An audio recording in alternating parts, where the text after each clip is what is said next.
आपल्या भारतात एक असं मंदिर आहे जिथं देवाला प्रसाद म्हणून दारू अर्पण केली जाते। हे मंदिर आहे मध्य प्रदेशातल्या उज्जैन या शहरात। हे भैरवाचं मंदिर अतिशय प्रसिद्ध आणि तितकंच रहस्यमय आहे। दर्शनाच्या रांगेत भाविक दारूची बाटली घेऊन उभे असतात।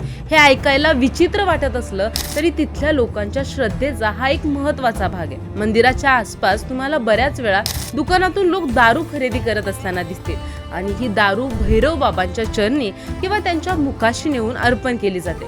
पुजारी जेव्हा देवाच्या मुखाला दारूचा पेला लावतात तेव्हा दारूचा प्याला रिकामा होतो। याला वैज्ञानिक कारण असूही शकतात, पण देवानेच प्रसादाचं सेवन केलं अशी भाविकांची श्रद्धा आहे। इथे येणारे लोक याला दारू म्हणून नाही तर प्रसाद म्हणून बघतात।